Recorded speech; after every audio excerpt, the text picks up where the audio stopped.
Hizb ut তাহরীরের সব কার্যক্রম শাস্তিযোগ্য অপরাধ বলে জানিয়েছে পুলিশ সদর দপ্তর। শুক্রবার ৭ মার্চ এক বার্তায় এই কথা জানানো হয়। পুলিশ সদর দপ্তরের বার্তায় বলা হয়, হিজবুত তাহরীর একটি নিষিদ্ধ ঘোষিত সংগঠন। আইন অনুযায়ী এদের সব কার্যক্রম শাস্তিযোগ্য অপরাধ। এদিকে পুলিশের সূত্রে জানা যায়, সন্ত্রাস বিরোধী আইন ২০০৯ অনুযায়ী নিষিদ্ধ ঘোষিত যে কোনো সংগঠনের কার্যক্রম দণ্ডনীয় অপরাধ। এর আওতায় হিজবুত তাহরীরের সভা, সমাবেশ, মিছিল, পোস্টার, লিফলেট বিতরণ বা প্রচারের যে কোনো প্রচেষ্টা আইন লঙ্ঘন হিসেবে গণ্য হবে।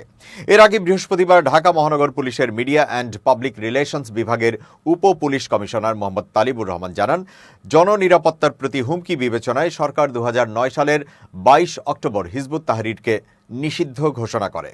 এরপর থেকে সংগঠনটির যে কোনো কার্যক্রম বেআইনি হিসেবে বিবেচিত হচ্ছে। নিষিদ্ধ সংগঠনগুলোর যে কোনো প্রচারণামূলক কার্যক্রম কঠোর নজরদারিতে রয়েছে এবং প্রয়োজন হলে তা দমনে যথাযথ ব্যবস্থা নেওয়া হবে।